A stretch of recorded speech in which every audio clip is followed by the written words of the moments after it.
Bien.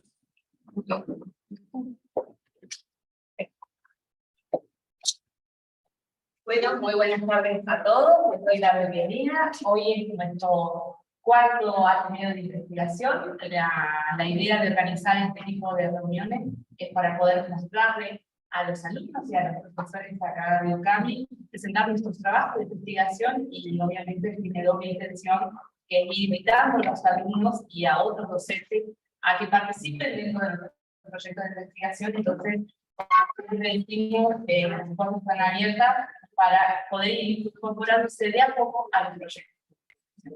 El tema que nos une hoy es un proyecto que está bajo mi dirección y tenemos la oportunidad hoy de compartir este proyecto con la doctora Marilia. La doctora Marilia es médica especialista en gastroenterología infantil, doctora en la salud de niños y adolescentes, ambos por la Universidad Federal de Rio Grande do Sul, Brasil. Actualmente es docente de la Universidad de Santa Cruz do Sul, donde desarrolla actividades de investigación en el área de gastroenterología pediátrica. Primeramente, yo quiero agradecerle muchísimo a Marilia por la participación. La doctora Marilia va a hablar en portugués, pero en portugués bien despacio, así que da para entender. Y creo que ella también entiende tanto nuestro portuñol, entonces creo que vamos a ir bien. Y el tema que nos encuentra hoy es celiaquía. Es una enfermedad, como la doctora María va a ir compartiendo, que casi todo el mundo conoce un amigo, tiene un familiar, alguna cosa, vamos por el supermercado y el símbolo de no contiene TAC es universal. Entonces hay una parte genética, hay un componente genético detrás de todo esto, y entonces la pregunta que trajimos hoy en día para poder compartir con ustedes es si esta enfermedad celíaca es posible de diagnóstico genético. Doutora Marília, eu fico muito agradecida por poder compartilhar contigo este seminário. A doutora Marília, desde o início desta pesquisa, nos vai ajudando. Ela já faz muito tempo que está trabalhando nessa área e para nós é um imenso prazer poder contar contigo e poder contar com toda a tua experiência aqui para nós. Dou para ti a palavra para poder passar a apresentação. Qualquer coisa, fico à disposição. Boa tarde a todos, boa tarde, Carolina. Em primeiro lugar, gostaria muito de agradecer o convite para falar de um assunto que realmente me agrada muito. E também gostaria de pedir desculpas, porque eu vou falar mais português, mas eu vou também pedir para que a Carolina me interrompa se perceber que está com alguma dificuldade com relação ao entendimento. Ok, Carolina? Perfeito. Bom, o assunto, como a Carolina já introduziu, vamos falar de enfermidade celíaca. Opa, minha apresentação não foi adiante. Vocês estão vendo a minha apresentação? Poderia compartilhar de novo? Pois é, saiu, né? Para um pouquinho. Não sei o que houve, mas vamos de novo.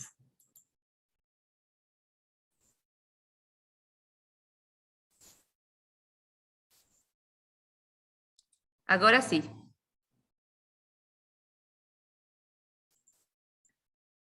Agora sim? Perfeito. Ótimo. Então, não temos muito tempo, mas a ideia é que nós possamos passar por todas essas partes aqui. Conceito, patogênese e aspectos genéticos, que realmente a professora Carolina vai poder abordar com muito mais propriedade, e seguiremos aqui. Inicialmente, para contextualizar o conceito de doença celíaca, ele parte, então, de uma intolerância ao glúten, causada por uma doença autoimune, que é geneticamente determinada.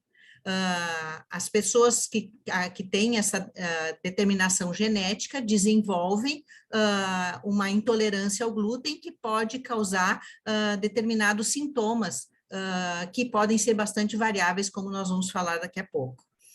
O glúten, ele se encontra no trigo, na cevada, no centeio, e vamos falar um pouquinho da aveia depois. Bom, os sinais e sintomas típicos, como se chamava até um tempo atrás, era considerado diarreia, perda de peso. Atualmente não são mais considerados como típicos, mas a gente pode classificar, então, a doença celíaca como o indivíduo que tem sinais e sintomas gastrointestinais, aqueles indivíduos que têm sinais e sintomas extraintestinais, que a gente até um tempo atrás chamava mais de doença celíaca silenciosa, quando o indivíduo já tem anticorpos contra o glúten, mas não desenvolveu sinais ou sintomas, se chamaria uma doença latente, e a doença potencial são justamente as pessoas que têm uma predisposição genética, né, que é realmente a nossa preocupação com esse tema que temos para abordar aqui. Nessa última revisão feita pelo grupo do professor Fasano, ficou bastante claro que essa classificação como típica, atípica, realmente caiu por terra, porque o que se vê? Que aqueles sintomas que antes eram considerados típicos, eles fazem parte de menos da metade das situações, que era diarreia, perda de peso e má absorção. Então, podemos classificar de uma maneira melhor, que seria esta: manifestações intestinais, manifestações extraintestinais, a doença potencial, que seria essa com marcadores ou com predisposição genética, a doença refratária, que teria um quadro clínico mais grave da doença, e a soronegativa, que é a que vai também nos chamar a atenção da importância de termos, muitas vezes, um diagnóstico genético para poder tirar essa dúvida que fica, muitas vezes, num diagnóstico incerto.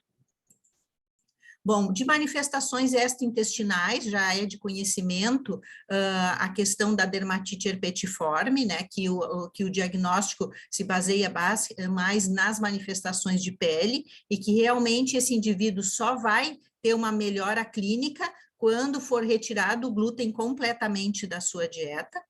Temos também alterações de mucosa oral, né, como alterações dentárias, que às vezes os odontólogos que vão nos dar essa informação, ou pacientes referindo aftas recorrentes ou lesões na mucosa da língua, em que tudo isso pode ser tanto pela agressão direta, né, do componente do glúten, como por carências nutricionais que podem ser desenvolvidas a partir dessas situações.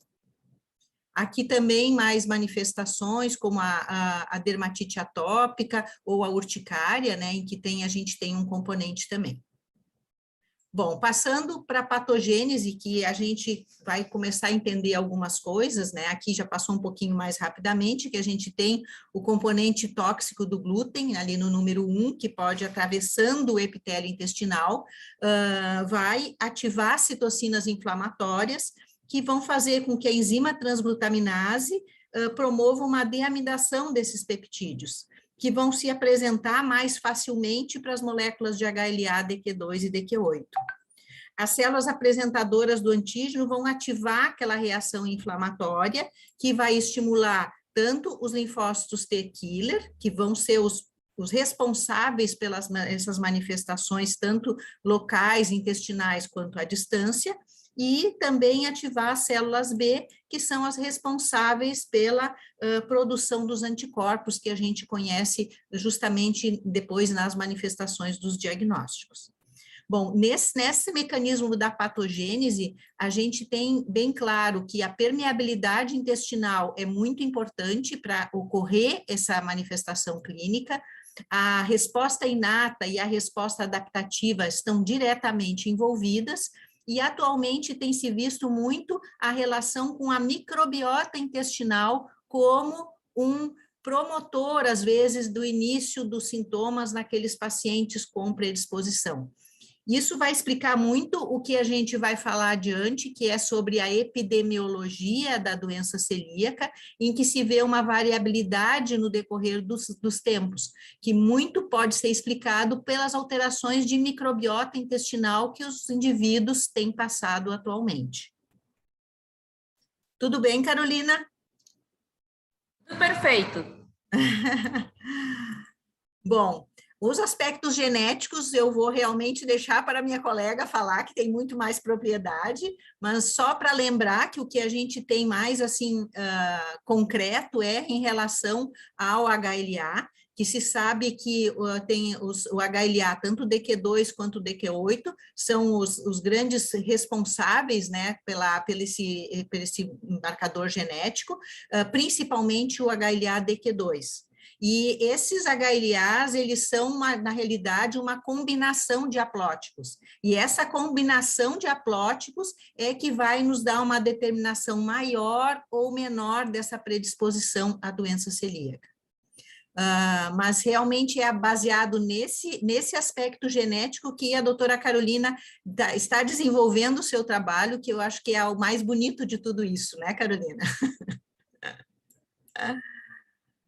Bom, quanto aos aspectos epidemiológicos, como eu falei antes, a gente tem uma variabilidade na população mundial, passando por uma soroprevalência aproximada, fazendo uma aproximação bem geral de 1,4%, de soroprevalência, mas a confirmação diagnóstica por biópsia se obtém uma variabilidade ainda maior, né, de 0,7, 0,8 e às vezes mais próximo a 1% ou até mais do que 1%, como se tem visto nesse estudo que foi feito num estudo multicêntrico na Argentina, em que se viu que um trabalho com mais de 2.000 crianças se encontrou uma prevalência mínima de 1,26% em diagnósticos confirmados por biópsia.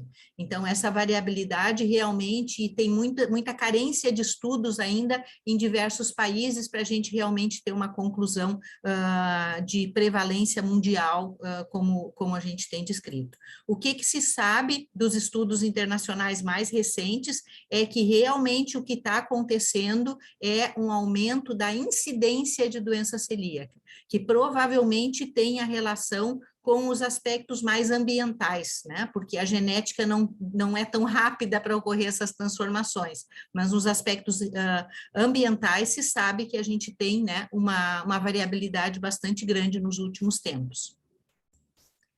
Bom, como é que se chega ao diagnóstico da doença celíaca? O diagnóstico da doença celíaca se inicia, claro, com a suspeição clínica, de sinais, sintomas, né, tanto mais gastrointestinais quanto não gastrointestinais. Também existe a questão da história familiar daquele indivíduo e também a história pessoal. O indivíduo que tem uma predisposição para a doença autoimune, ele já tem mais chances de ter doenças celíacas. Por exemplo, um indivíduo com diabetes mellitus tipo 1, ele tem uma chance muito maior de ter doença celíaca do que a população geral. Chega a ser a mais do que 6% a possibilidade de doença celíaca entre os indivíduos com diabetes tipo 1. E isso não serve só para diabetes tipo 1. Ocorre também em outras doenças autoimunes, como tireoidite, como lúpus, e diversas outras doenças que nós conhecemos ter essa relação, essa interligação genética com a doença celíaca. A partir dessa suspeita, se vai partir inicialmente para os marcadores sorológicos. Os marcadores sorológicos que atualmente são aceitos para o diagnóstico seria a transglutaminase IgA, o antiendomísio IgA ou IgG e a antigliadina deamidada IgG.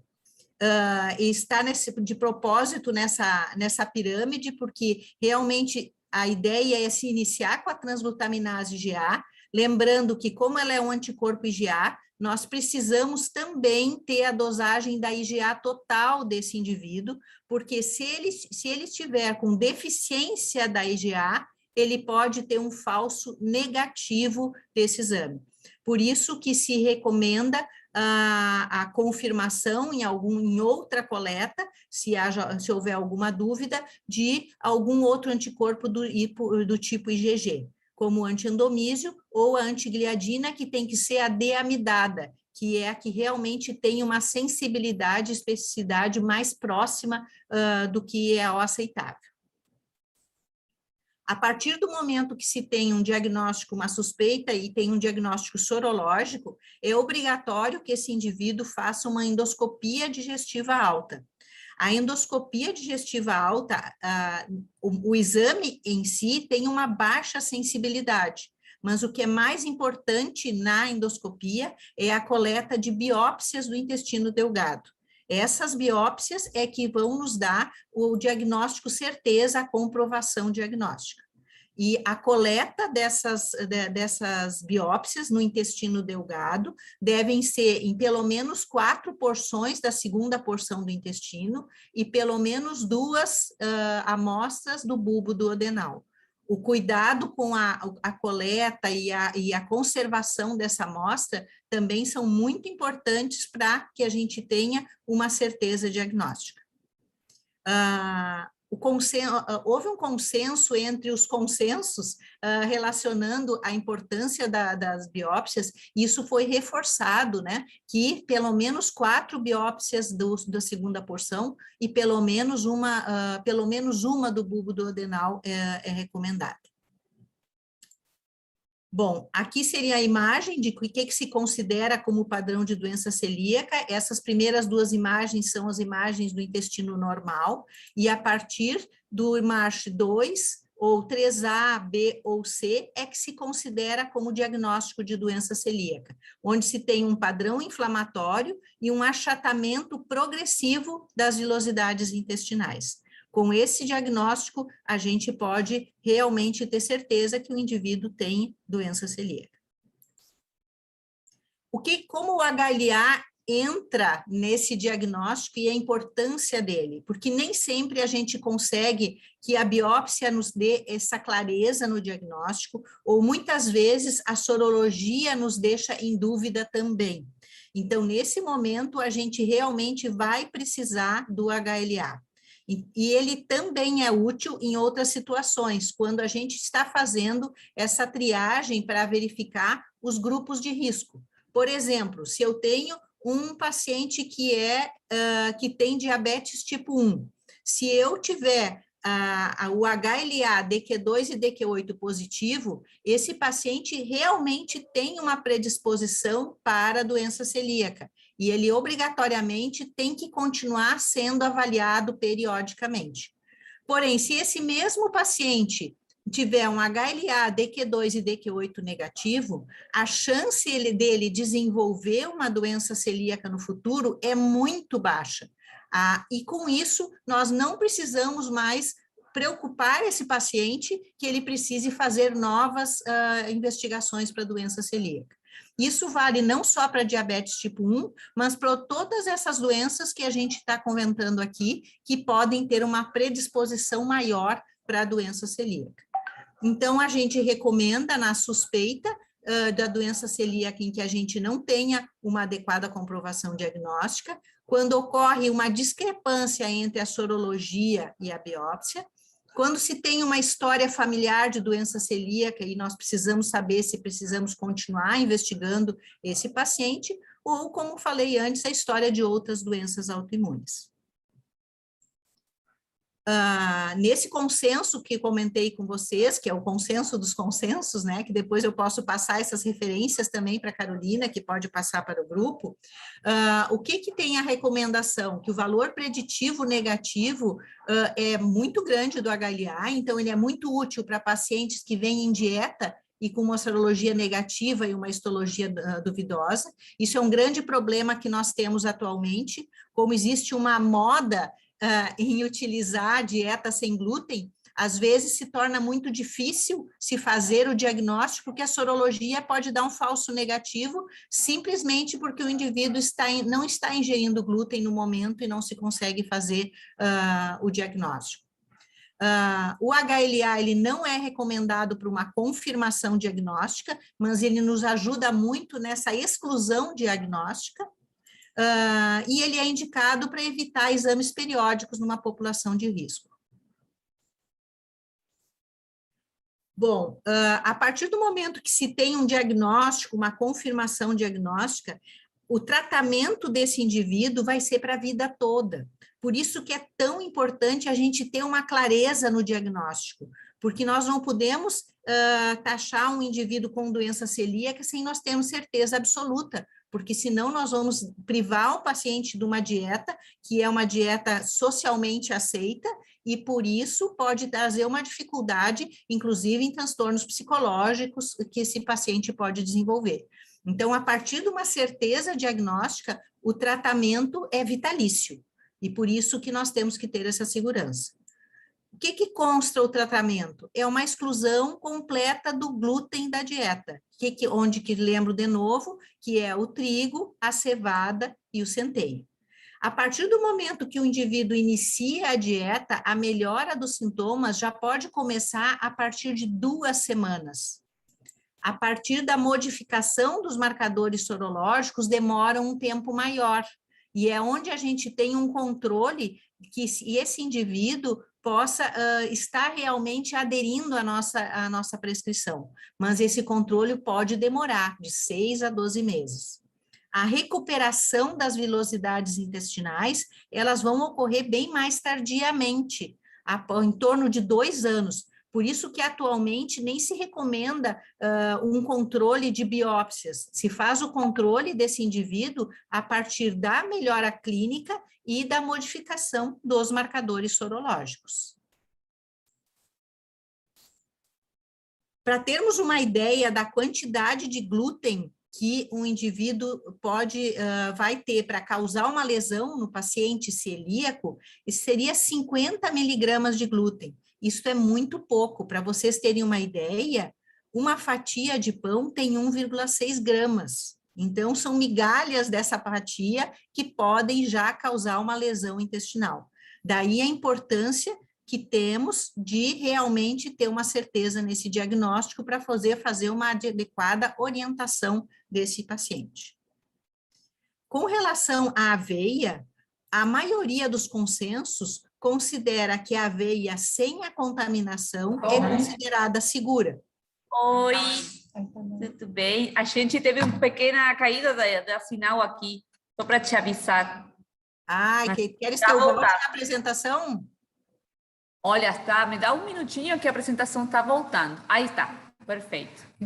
Queres que eu volte alguns slides, Carolina? Volta pelo menos 2, aí a gente continua assim. Não tá, deixa eu voltar aqui.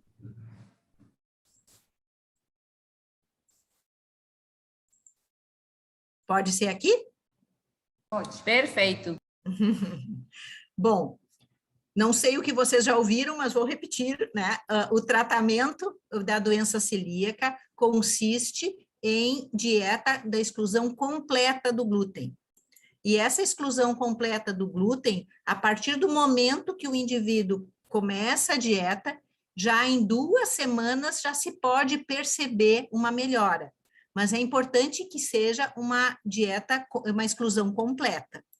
A melhora sorológica ocorre em 6 a 12 meses, é bastante variável. Então, o acompanhamento clínico desse paciente nesse primeiro ano é muito importante.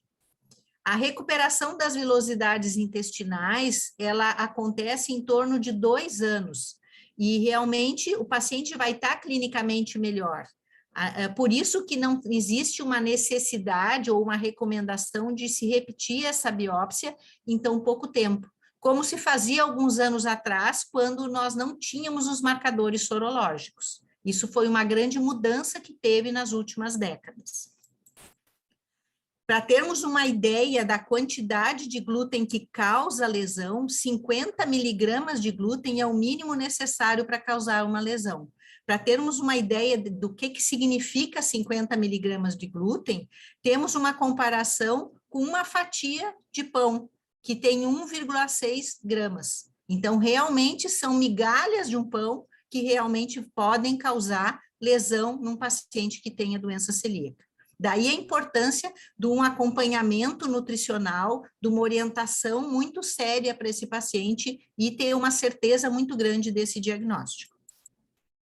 Com relação à aveia, existe uma dúvida se a aveia seria tóxica ou não. Os últimos consensos têm considerado que a aveia sem contaminação é segura, e um pequeno grupo deve ser monitorado. Ou seja, o que causa o risco na aveia é que ela geralmente se encontra manipulada em locais onde também é manufaturado o trigo ou o centeio. E isso pode causar o que se chama uma contaminação cruzada. Mas tem alguns autores ou algumas regiões que ainda consideram que deve evitar a aveia.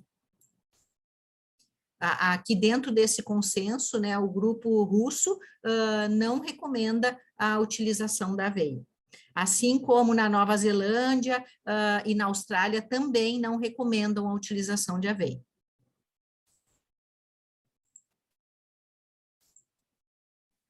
Bom, já estou nas minhas considerações finais, porque eu sei que a Carolina tem muito mais coisas para contar para vocês, mas eu gostaria de reforçar esse artigo, que é muito interessante, que ele é considerado como as armadilhas do diagnóstico da doença celíaca, e o que eu gostaria de ressaltar aqui é uma coisa que realmente tem muito a ver com o assunto que a doutora Carolina vai falar agora.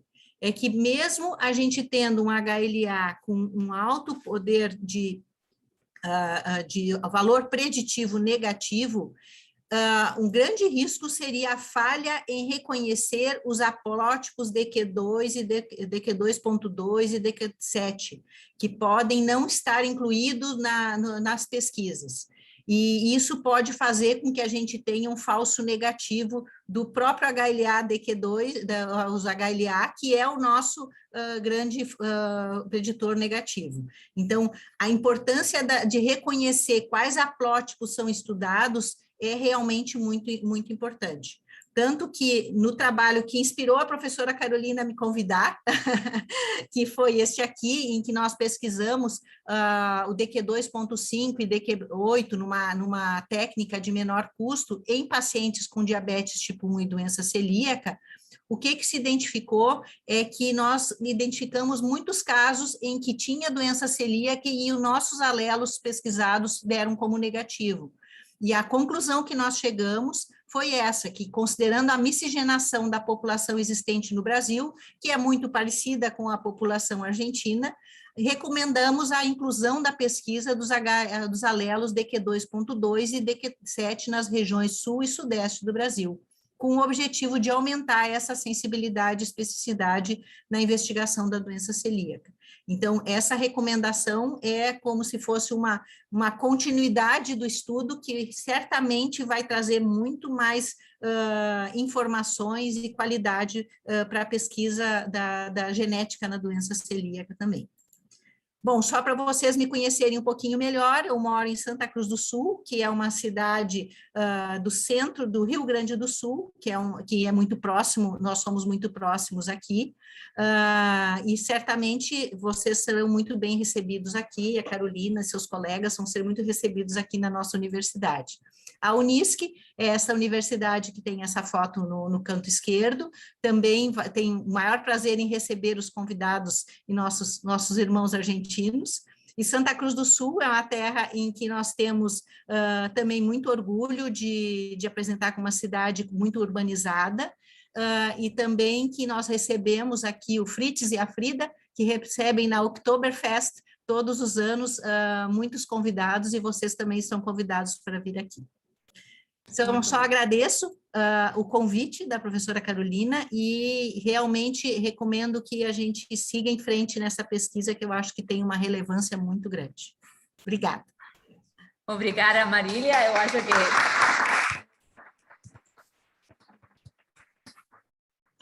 que eu vou tirar minha câmera daqui, mas acho que com essa última apresentação da doutora Befé, com certeza a gente vai para lá. Eu vou compartilhar agora a minha apresentação e realmente eu fico muito agradecida. Só um minutinho, vou compartilhar lá.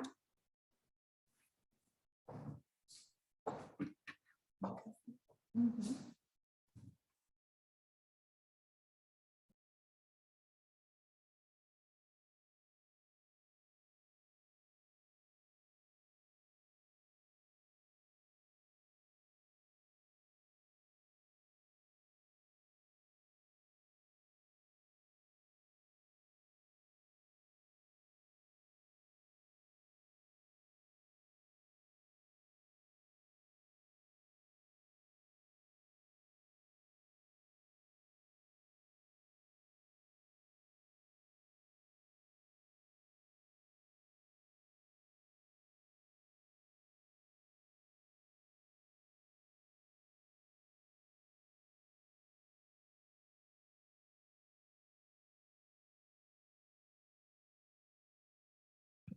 Ahora, perfecto.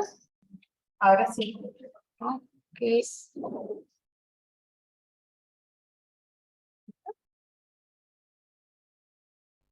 Ahora que sí. Creo que ahora sí. Bueno, como comentó la doctora María, esto es un trabajo que fue realmente inspirado. Con Marilia tuvimos un tiempito que compartimos viviendo en Puerto Alegre. Como ella mostró en esa publicación, nuestra jefa era la doctora Tevis, y bueno, esas cosas que uno va conversando, en un momento supe de este trabajo que era utilizar una técnica mucho más simple y económica para hacer esta parte de diagnóstico y tipificación de lo que es HLA. Obviamente la contacté a Marilia, le pregunté cómo habían hecho, qué habían hecho, y realmente nos dimos cuenta que este tipo de técnicas que le voy a presentar acá era de un costo mucho más bajo a comparación de otras utilizadas hoy en día para la tipificación de lo que es HLA. Yo quiero agradecer también la participación dentro de acá de UCAMI, de la médica especialista María Josería, que está presente, médico especialista Diego Sartori, médico especialista Giovanna Porfirio, la doctora Miriam López y el doctor Marco Milete, también de la casa, quienes son los que están colaborando conmigo en este proyecto. Es decir, yo soy la loca que tiene las ideas y siempre ando aportando gente, y hay gente que siempre se copa conmigo y participa de los proyectos. Entonces, lo que yo les voy a mostrar es, en base a todo lo que la doctora Marilia presentó y la importancia del diagnóstico genético para celiaquía, cómo se puede llegar a hacer, porque en realidad hay muchísimas herramientas y muchísimas técnicas para hacer diagnósticos genéticos. Y no siempre es fácil y no siempre es económico. Esto no es un tema siempre, la economía y cómo lo hacemos para que la población en general tenga el acceso, ¿no es cierto?, de diagnóstico genético. Se va pasando así. Yo creo que sí. No sé si vos puedes sacarle el mouse de arriba de la partida ya. Cuando hablamos de genética no tenemos cómo escaparnos de hablar de lo que es polimorfismo genético. Entonces, en el momento que decimos polimorfismo genético, simplemente tenemos que tener esa idea en la cabeza, que son modificaciones que se van haciendo dentro de la secuencia del DNA. Esas modificaciones, claramente nuestro polimorfismo, cuando se dan en una tasa mayor al 1%, ¿no es cierto?, son los que son polimorfismo genético. Menor a 1% es cuando hablamos de mutaciones. Entonces, en este caso, cuando hablamos de polimorfismo en celiaquía, no estamos hablando de mutaciones. Uno de los polimorfismos que más estudiados son los llamados SNPs, ¿no es cierto? Y que son de la variación de lo que se diría un polimorfismo de nucleotidio único. ¿Qué son estos? Simplemente en esa secuencia de DNA, en el gen específico, se da el cambio de un único nucleotidio. Por eso son nucleotidios, polimorfismos de nucleotidios simples.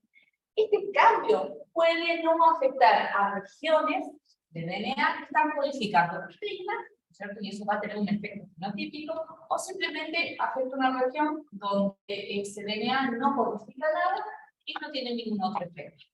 Sí está clara que estos SNPs, ¿cierto?, son lo que le da la variación a nuestra población.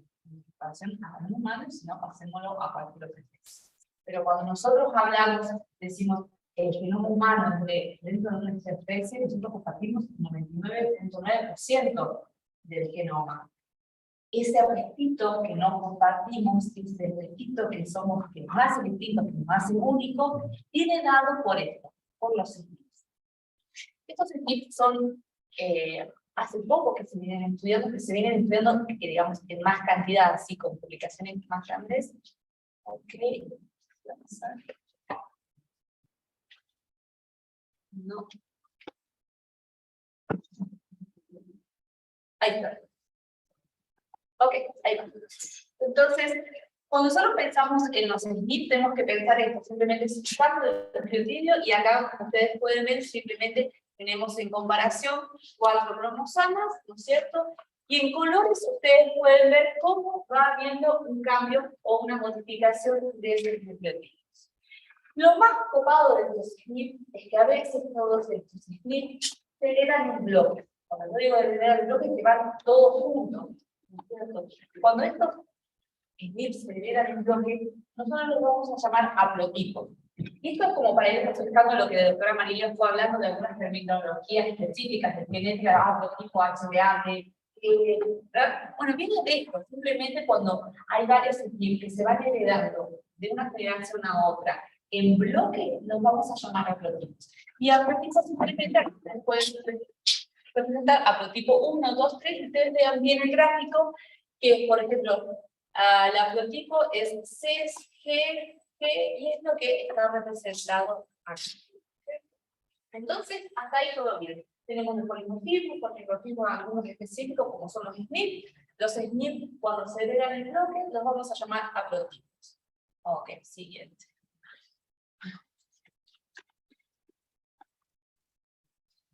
¿Ok?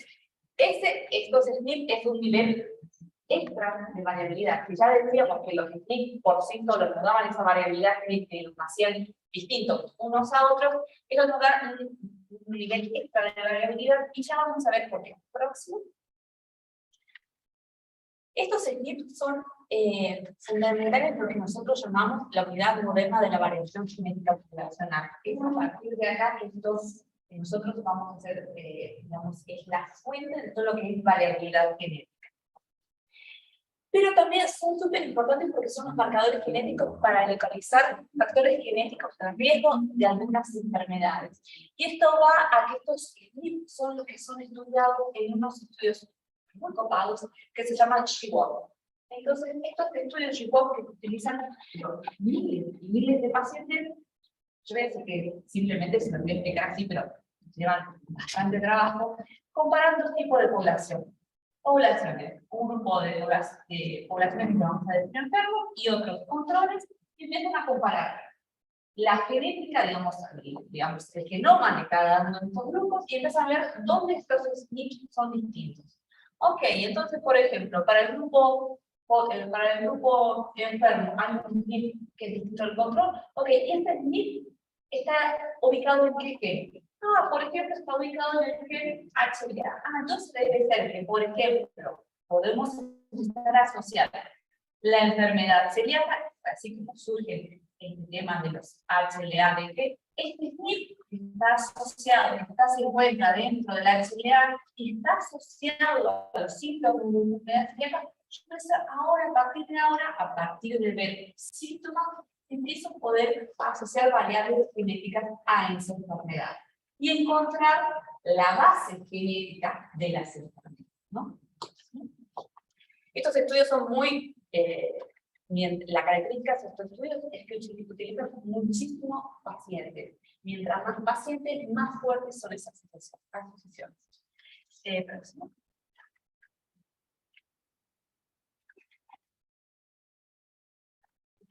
Volvemos a nuestro grafiquito inicial, donde teníamos esto de los cromosomas. Ya dijimos que cuando se heredaban en bloques los íbamos a llamar haplotipos. Y acá viene el concepto que vamos a utilizar nosotros en este proyecto, lo que se llaman tag SNP.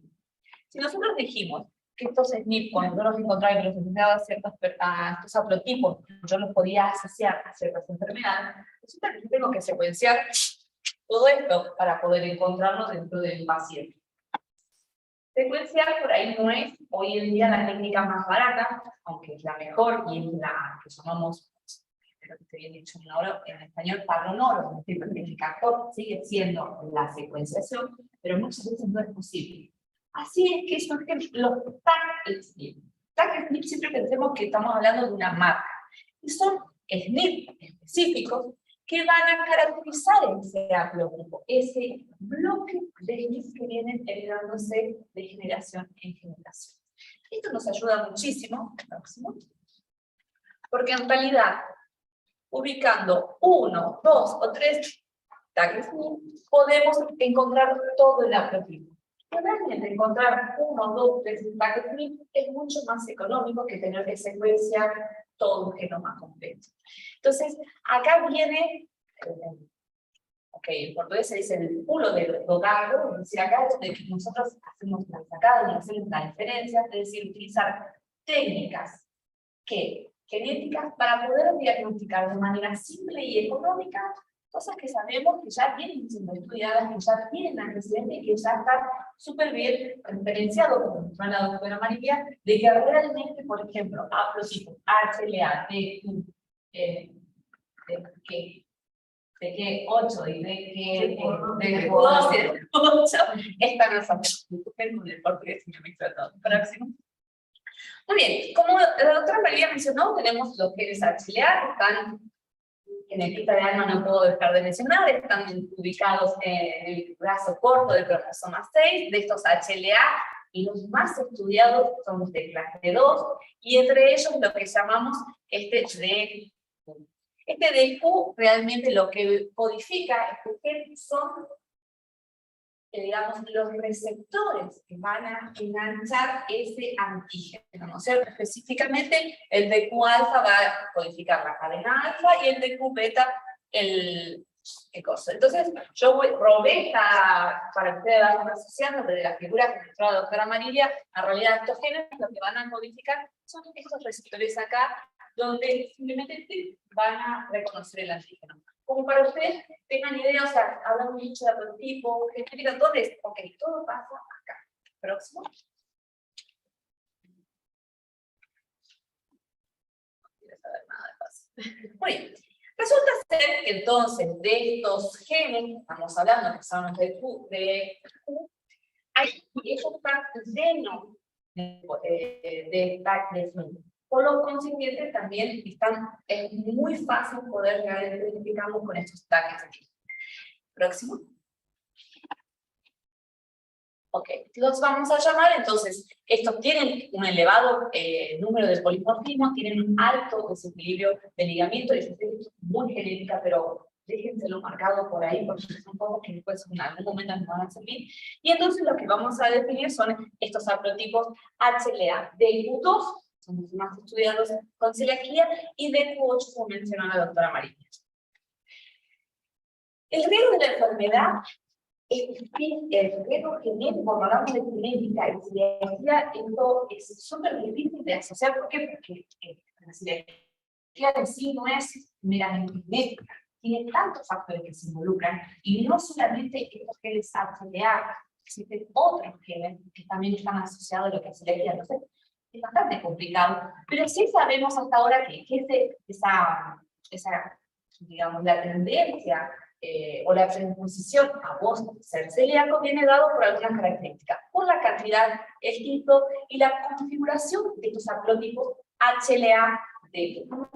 Los más estudiados, como mencionamos, eran el DQ2 y el DQ8, y entre ellos, solo para que ustedes refresquen esa cosa de decir, ok, HLA-DQ2 para la cadena alfa van a ser codificados acá, y para la cadena beta, estos son los haplotipos. Ustedes siempre lo recuerden, cuando hablamos de genética, siempre tenemos la cadena que viene de papá y la cadena de ADN que viene de mamá. Entonces, vamos a hablar de homocigotas, heterocigotas, y esta carga genética, ya no se usa mucho ese término, carga genética, pero esa carga genética que vamos usando y que vamos heredando, es lo que nos va a determinar esta predisposición a tener o no celiaquía.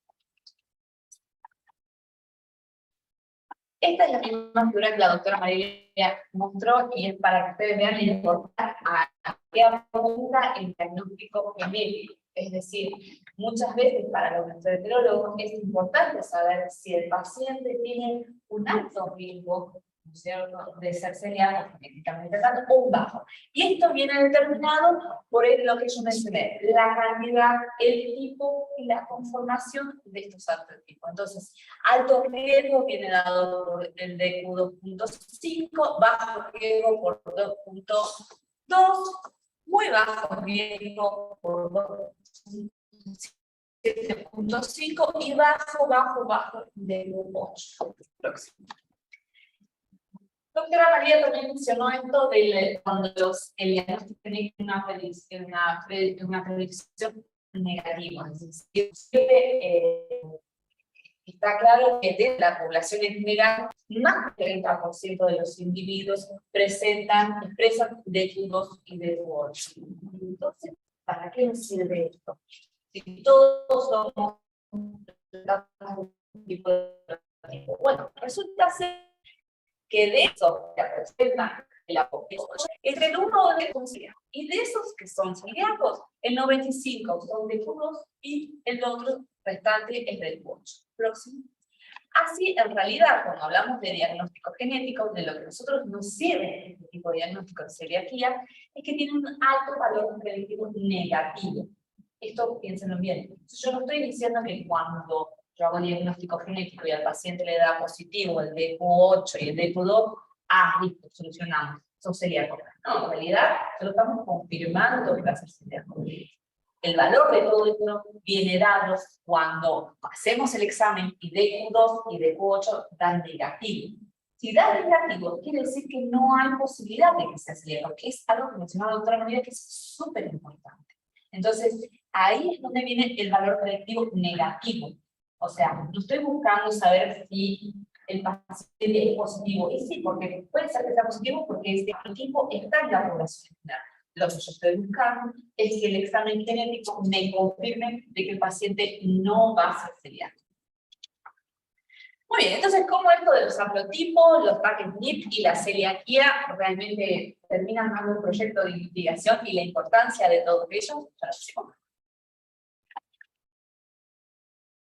Esto es entonces el fundamento de todo este proyecto, lo que nosotros les traemos aquí, que es la utilización del TAC-SNP, entonces como una herramienta de diagnóstico, para como predictores de los haplotipos asociados a enfermedades. Entonces, esto es lo que la doctora María ya comentó, que en realidad ya hay varios estudios que han mostrado que mediante TAC-SNP es posible poder identificar pacientes con enfermedad celíaca. Siguiente.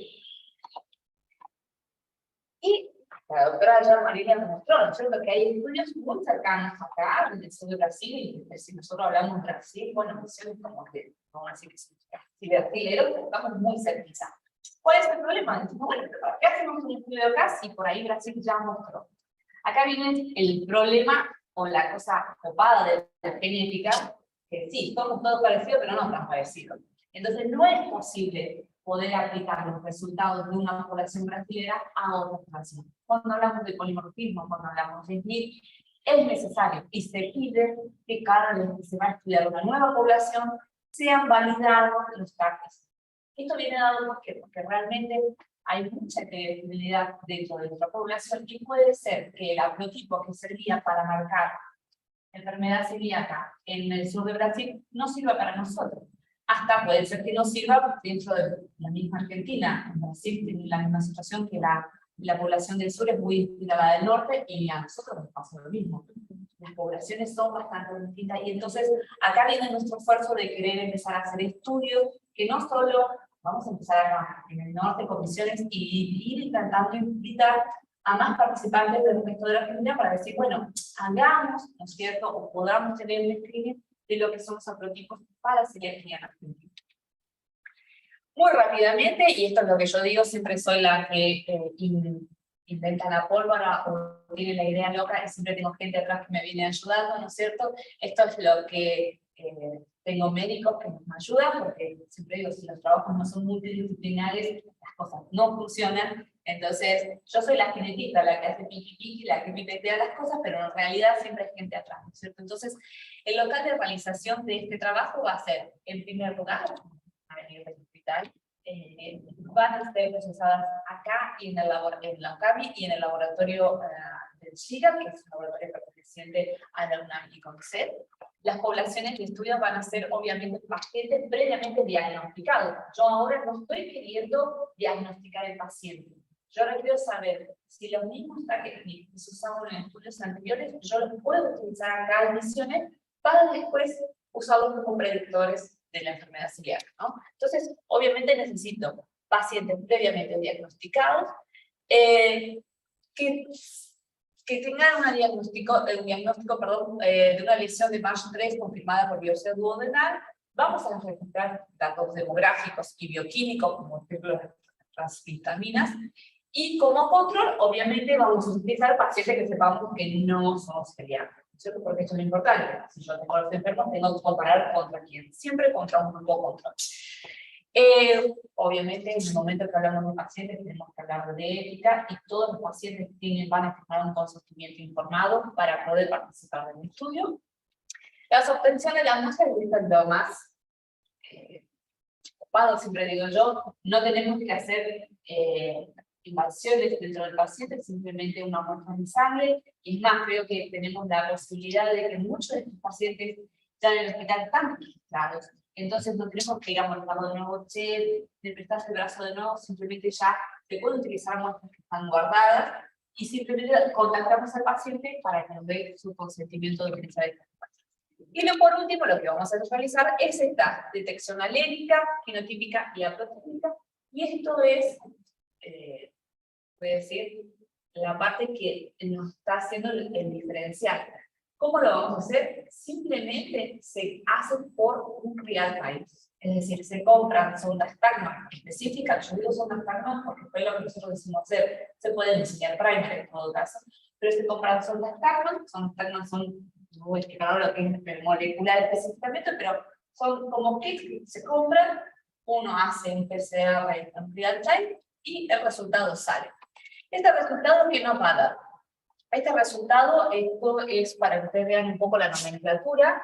Cuando uno habla de SNP, la nomenclatura de los SNP siempre es RS algún número.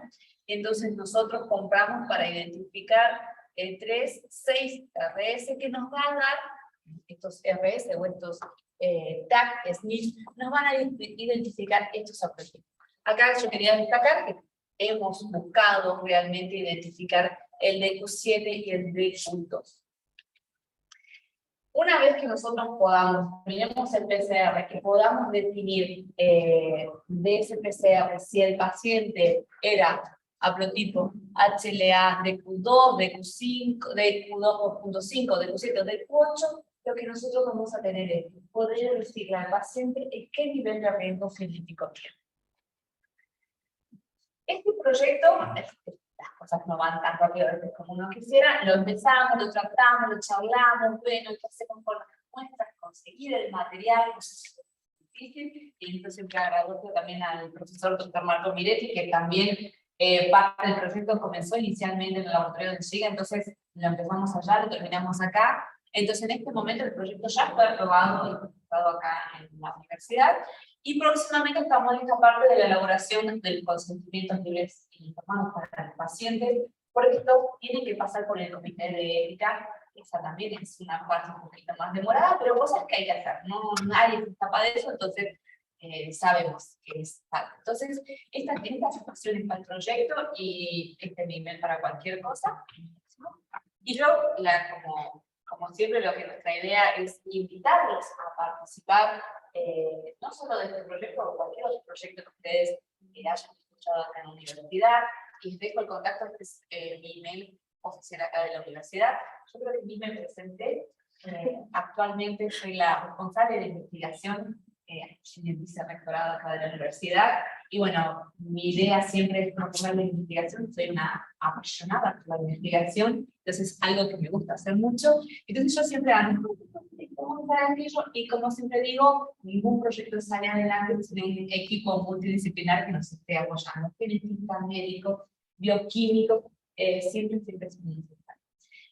Creo que todavía nos queda un restito de tiempo para preguntas. No sé si vos querés sacar la presentación para que vamos viendo.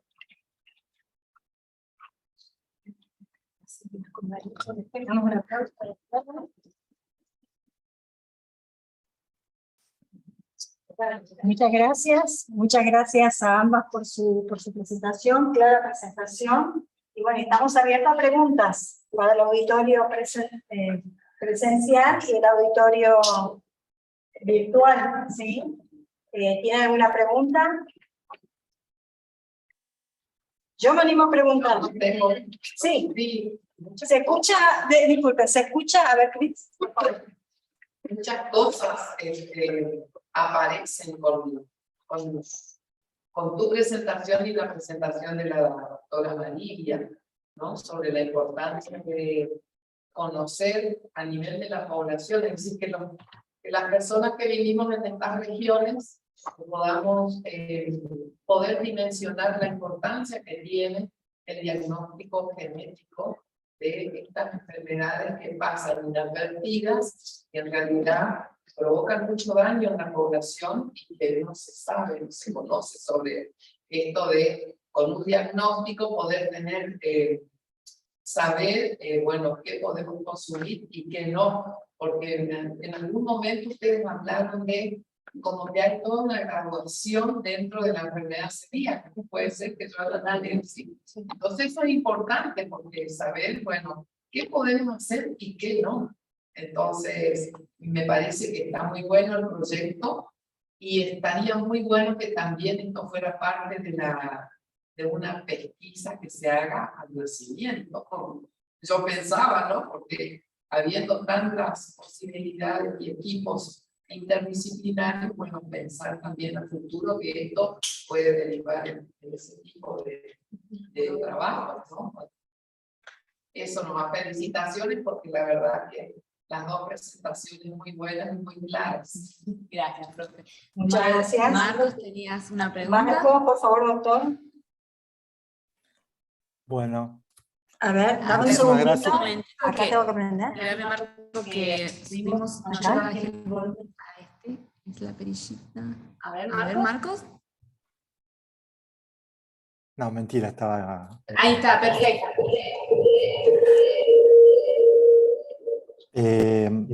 ¿La puedo hacer por el chat si hay mucha reverberancia? No, te escuchamos perfecto. Ah, bien. Bueno, muchas gracias por el seminario, excelente presentación. Muito obrigado, profesora Marilia. Y muy buenas, y aprendimos mucho con las exposiciones. Una pregunta simple que todo el mundo se la hará. Tanto en esta región de Argentina como en el sur de Brasil, hay un componente importante de nativos americanos, y yo quería preguntarle a cualquiera de las expositoras si conocen, yo no puse a buscar trabajos sobre eso, si conocen trabajos sobre, primero, incidencia de celiaquía en estas poblaciones, y si hay una relación, digamos, con algún alelo o con algún haplotipo, y si ese haplotipo es diferente, si es el mismo componente o si no hay ninguna relación. Gracias. Sí, a ver si, yo creo que si hablo por acá no se va a acoplar mucho. Ok. Son 19. Aquí, ahí va. Perfecto.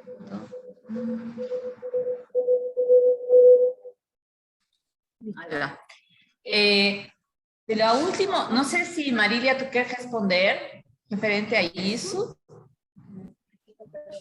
Eu não sei. Tu está escutando, Marilia? Curtinho? Sim, estou escutando. Se eu entendi bem, a pergunta seria sobre se existe uma prevalência diferente entre os descendentes americanos. Isto? Exatamente es eso. Estudos no Brasil relacionando com diferentes procedências, eu não tenho conhecimento. O que se tem aqui é justamente a pesquisa que existe uma grande miscigenação, que eu acredito que seja muito semelhante ao que se vê, que se percebe na Argentina, principalmente na região sul, onde predominam as populações europeias. Mas que o que se percebe que a diferença que tem entre as populações tem um componente genético, mas prevalece mais o componente ambiental. Por isso que tem se percebido um aumento em algumas populações, independentes da origem genética, que o fator ambiental tem prevalecido mais em relação a esse aumento da prevalência, em termos de padrão de dieta, inclusive nos países mais orientais, tem se observado uma modificação a partir de modificações de hábitos da população oriental também. Então, isso tem se percebido. Mas, assim, estudos específicos de populações diferenciadas em termos de ancestralidade, aqui no Brasil não tenho conhecimento, doutor Marcos. Obrigado. Mas a enfermidade foi determinada, ou tem uma mesma frequência nas populações nativas ou não? É um fator de preocupação ou não tem problema algum? Populações dos Estados Unidos ou... Nativas, não, nativas de componente nativo em termos de indígenas. Indígenas. Não existe um aumento, não. É mais realmente da ancestralidade mesmo. Tá bom. Obrigado, professor. Ahí en el chat me hace una pregunta última. ¿Alguien quiere consultar algo? Luciano Herrera. Me gustaría saber si se encuentran ahí si en los estudios que se hicieron buscando esta tipificación de codos de cuocho, creo que son parecidos a lo que hicieron en Brasil sobre pacientes ya diagnosticados clínicamente, serológicamente y endoscópicamente como celíacos. ¿Había alguno que dio negativo para esos genes, para el de codos de cuocho? Porque hay también un pequeño porcentaje de genética no dependiente de HLA, digamos. Sí, es más, eso es lo que la doctora María comentó, que ellos encontraron unos negativos sabiendo clínicamente que eran positivos, y ellos acreditan que falta de esos 17. Por eso que cuando nosotros fuimos a hacerlo y diseñar el protocolo fue, vamos a incluir 7. Es más, en los primeros estudios son europeos, específicamente Monsur es un investigador italiano que comienza con todo esto de los, no con los tags SNP, los tags SNP son bastante, puede ser viejos, tal vez en 2010, pero esto de tags SNP y celiaquía empiezan con estudios italianos, y ellos sí hacen, creo que si no me equivoco, ellos tienen 7 tags SNP, 7 u 8 tags SNP para comprar, porque yo tengo que comprar después, ¿no? Son los tags SNP que hacen referencia, y sí, ellos lo encuentran muchísimo más asociados, es decir, realmente los negativos asociados a los prototipos son muy pocos. ¿Sí? En el chat, ahí está, Luciano Herrera, ¿sí? Dice, en la primera presentación se explicó que en personas con enfermedades como diabetes tipo 1 hay mayor riesgo de presentar celiaquía. ¿Es así? ¿Se debe a la presencia de algún haplotipo en particular o en dónde se encontraría la correlación? Esta es una pregunta dirigida a usted, doctora Bastos. Existe compartilhamento de genes entre a doença celíaca e a diabetes tipo 1. Na diabetes tipo 1 se identifica um número maior de indivíduos HLA DQ8, e dentro desse compartilhamento de alguns polimorfismos é que se tem essa maior prevalência entre determinadas doenças autoimunes. E uma das que tem maior relação é com a diabetes tipo 1, mas tem outras doenças autoimunes que também têm esse compartilhamento de genes. Não sei se a doutora Carolina gostaria de complementar. Não, acho que isso, mais que complementar, acho que essa importância de sempre ficar de olho que mais traz o paciente. É diabético, que outra doença o paciente traz, porque no momento de diagnosticar celiaquia, talvez sejam outras coisas também que a gente tem que ter dentro, estou falando em português, ¿no? Tiene que, ¿qué le tenemos que mirar al paciente? ¿No es cierto? Entonces, aunque por ahí para el paciente, por encima que es diabético, tiene celiaquía, creo que cuando el paciente llega a la clínica es súper importante estar de ojo, decir, bueno, si viene diabético tenemos que ver qué otras enfermedades tenemos que mirar y mirar todo como un globo, ¿no es cierto? Como un total. Eso la verdad que da, perdón, si puedo aclarar, digamos, agregar. Yo soy gastroenteróloga de adultos, digamos, y hay el tema de la autoinmunidad y el gluten es algo que está relacionado, hay toda una dieta que se le propone a las enfermedades autoinmunes, a veces sin ser celíacos, digamos, incluso porque la enfermedad celíaca es el prototipo de las enfermedades autoinmunes, donde se conoce el gatillo antigénico, digamos, de enzimas alimentarias es removible, digamos, una de las pocas donde podemos hacer eso. Entonces, la presencia de estar mostrando esta antígeno, muchas veces trata una tormenta inmunológica que despierta las enfermedades también a otro órgano, están siempre relacionadas. Sí, súper, creo que estas asociaciones de enfermedades no verlas separadas, ¿no?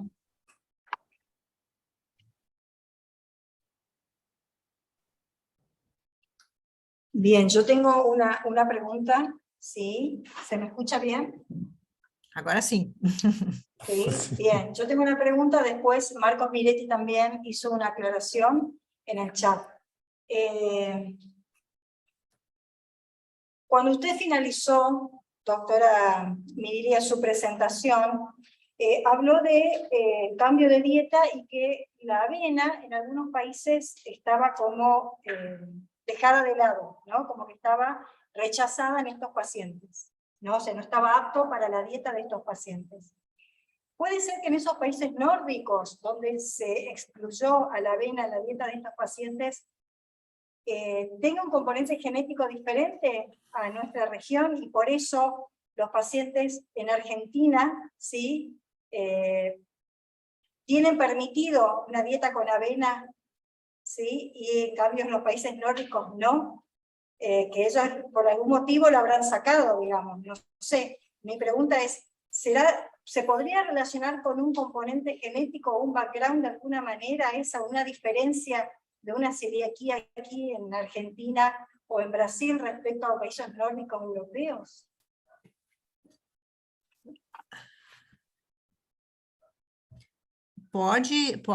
Realmente pode haver alguma diferença de apresentações clínicas que se viu, né, que a combinação de haplótipos podem dar diferentes manifestações clínicas, mas também o que se sabe é que o componente tóxico do próprio glúten, das farinhas de trigo, também variam de uma região para outra.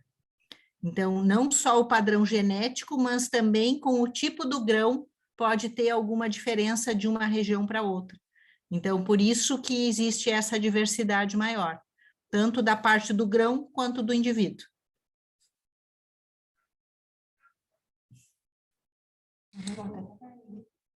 Sí, referente al comentario del doctor Marcos, sí, de la publicación esta de Nature, que había puesto en mi presentación hasta porque el doctor Marcos sea parte de esta publicación. Uno va a sacar. Y esto es lo bueno, porque a veces armamos gente que es de genética, con gente que tiene genética, cuando el trabajo empezó allá hace algunos años y lo charlamos con el doctor Marcos, el doctor Marcos, bueno, sí, lo de está bien. Bueno, entonces veremos el trabajo de la doctora Marilia y la doctora Temis en esa época, y fuimos haciendo estas cosas de ir sumando gente, y cada persona que suma, ¿no? Siempre tiene su aporte específico. Creo que los últimos secuestrados, voy a decir que la doctora Guadalupe, que en realidad aceptó también y trajo a su equipo, cosa que es no sé, alguna pregunta. Diana dice, entonces, con la detección de estas ondas, respuestas son suficientes para el diagnóstico preventivo del mayor porcentaje de aplicaciones relacionados a las manifestaciones de la enfermedad celíaca. En realidad, lo que nosotros estamos buscando es este diagnóstico con predicción negativa. Podés decir, bueno, yo puedo usar, esta es la punta de hipótesis, ¿no? Yo te diría que sí, que usando, por decirlo así, estas 7 sofostarma que se hacen en un único PCR, yo lo corro y el resultado está en 2 horas, le puedo decir al paciente, sí, mira, tenés tendencia porque diste positivo para estos sarcómicos. A ver, puede ser. ¿El tuyo está abierto? El mío está abierto. A ver, ahora sí. Ok, entonces la idea es decir, con un diagnóstico, no voy a decir simple, voy a decir un poco más rápido, que dura un PCR con 2 horas, después de elevar o rastrear estos 7 tags, decirle al paciente, dio todo negativo, entonces en realidad vos no tenés chance de ser celíaco, es decir, chance porque tal vez existan otras cosas, ¿no? Pero en un porcentaje mayor no tenés posibilidad de ser celíaco, o por el contrario, mirá, dio todo positivo, ¿cierto? Entonces tus probabilidades son mayores. ¿Y en qué graduación, no es cierto, ese riesgo de tener enfermedades celíacas se da? ¿Qué se da? Por esa, digamos, gradiente que pusimos, ok, si es de Q8 positivo, y sabemos que es casi nada. Pero si es de Q2.5 y si es heterocigoso para tener cosas que con esto lo podemos hacer, con esta técnica de práctica sí lo podemos hacer. De nuevo, si ustedes preguntan cuál es la técnica padrón oro para hacer esto, sigue siendo secuenciación. No hay nada que le gane hoy en día en genética molecular a lo que es secuenciación. Es mucho más fácil, hoy en día es súper más accesible, es más económico. En mi época, cuando yo empecé a hacer genética, hablar de secuenciación era imposible, más. No existía ni acá en el país. Hoy en día secuenciación es súper accesible, pero mismo así tiene un costo, ¿cierto? Entonces, buscar técnicas que faciliten el diagnóstico también, esta es la idea, no solo por la parte de lo que llamamos haplotipo y el diagnóstico genético, sino porque estamos aplicando una técnica que es mucho más, poder decir la palabra, o sea, acá en los laboratorios que tenemos acá, misiones, por decir, sin tener que derivar más. En celiaquía es como que hay blancos, negros, muy poquitos, hay millones de grises. El problema es que es una enfermedad llena de grises. Y en estos grises es en donde la genética se torna un elemento concreto importantísimo, digamos. Entonces, por ahí después de la tipificación de nuestra población de celíacos, yo creo que esto le va a servir mucho al familiar de primer grado, al hermano que por ahí todavía no tiene síntomas, que por ahí comparte algo y ya va a tener como un semblanteo, vamos a decir, de qué tipo genético tiene su familia, no sé. Entonces, pero yo creo que el diagnóstico de celíaca es por lo que es clínica, serología, endoscopía, y las genéticas quedan siempre para esos grises que son los más verdaderamente los complicados, ¿no? Sí, yo solo voy a retomar por una cuestión que en algún momento la doctora María, no sé si lo dijo acá en la presentación, no fue una cosa que charlamos entre nosotras, que fue cómo la gente hoy solita se pone a dieta. Sin ningún... O sea, vas al médico y solo me pongo, y a veces ponerse a dieta, y dietas libres de gluten, puede ser que traiga un beneficio, pero puede ser que no traiga ningún beneficio. Y es más, hoy en día tal vez es mucho más accesible una dieta libre de gluten, pero hasta hace algunos años atrás, el costo de una dieta libre de gluten no era así, tipo, para cualquier tipo de paciente. Entonces, de nuevo, esto que menciona acá la doctora, la importancia de estos grises que tenemos, empezar a mandarlos o para el blanco o para el negro, ¿no? Porque es realmente muy difícil. Blanco y negro son pocos. Sí. ¿Cuál sería la diferencia entre usar, por ejemplo, las ondas y, no sé, por ejemplo, una multiplex, una real-time multiplex? En realidad, vos... en los distintos bloques. Sí, no, en realidad lo que vos haces es medio que un multiplex y cuando vos compras las ondas Pacman, ellos dicen, por una cuestión de marca, nunca te dicen cuál es la secuencia de las ondas, ¿no? Y vos podés hacer un multiplex, podés poner todas las ondas en un único tubo y entonces, nada, la chance tal vez de que se te pierda algo porque justo en la reacción o alguna de las sondas no pegue, no pegue, es más seguro tal vez puedo agarrar y decir, bueno, son 7, nada, 7 tubos por paciente. Hoy en día los equipos de real time vienen con placa de 96, o sea que vos corres, y de nuevo, quien por ahí trabaja en laboratorio, de épocas anteriores, donde un PCR era súper demorado, hoy en día, y hasta por experiencia sé que el del laboratorio demora 2 horas en correr el PCR. Entonces, nada, vos sacás y es un real time. Eso quiere decir que en el momento que lo terminaste ya sabés si es positivo, negativo, cambió, no cambió, no.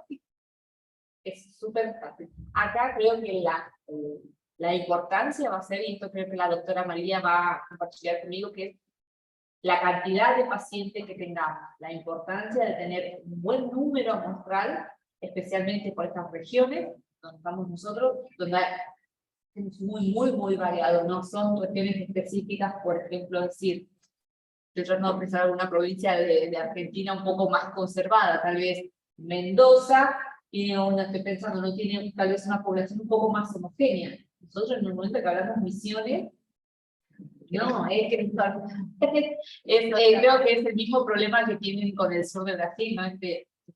Esa mezcla de población, por eso la importancia de tener un buen número poblacional.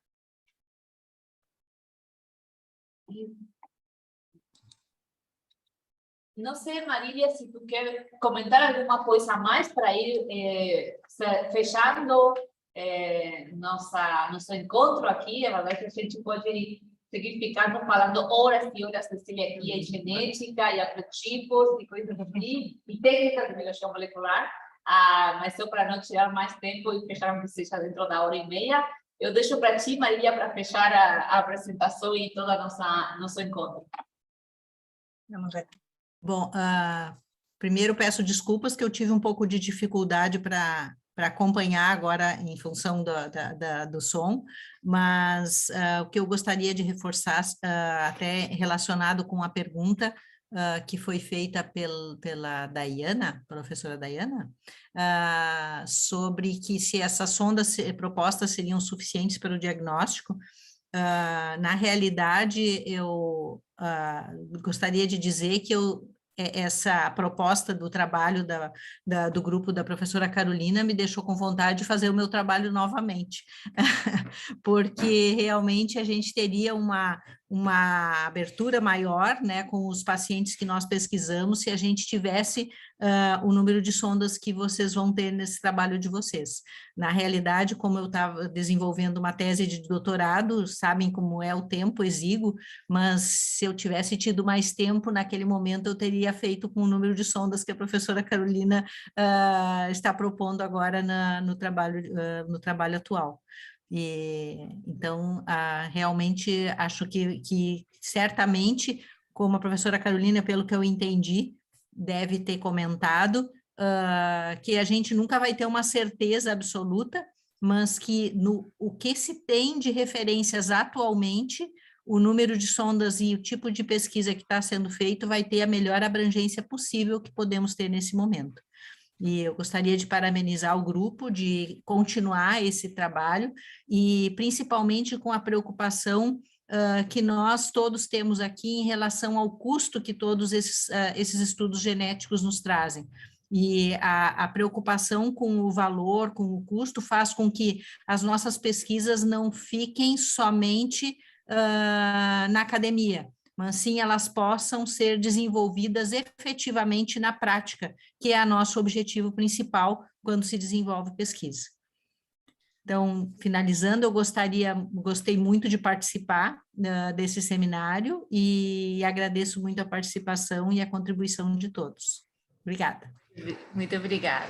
Eu acho que este tema que menciona a doutora Marília, que é não quedarse no laboratório e passar a la práctica, es una herencia que traemos de la doctora Temis Reverdeu, que decía, ella es nuestra jefa en muchos años, decir, bueno, si vamos a tener un laboratorio, las cosas tienen que después servir en la clínica, ¿no? Y esta siempre es nuestra idea, y bueno, son esas cosas que uno hereda, y la clínica también la viene impulsando, Marília, tu está convidada para trabalhar aqui, se tu quer vir morar aqui também, se tu quer mandar as amostras, pode.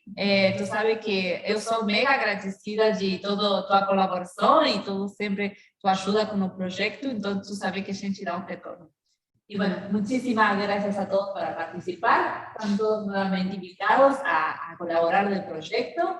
Y por qué no, en algún momento vamos a necesitar controles saludables, ¿no es cierto, doctora? Quien quiera donar, quien quiera conocer, claro, quien quiera pasear, su HLA y funcionar como control, en algún momento podemos llegar a encontrarnos. Así que bueno, creo que damos por cerrado nuestro cuarto y último seminario del semestre.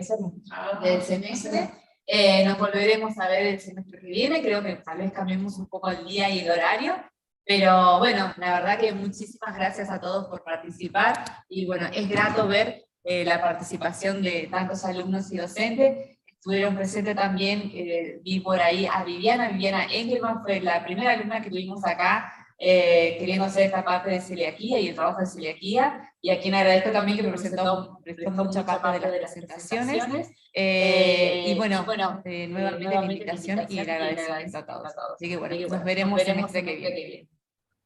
Muchas gracias, doctora Lidia, por su participación.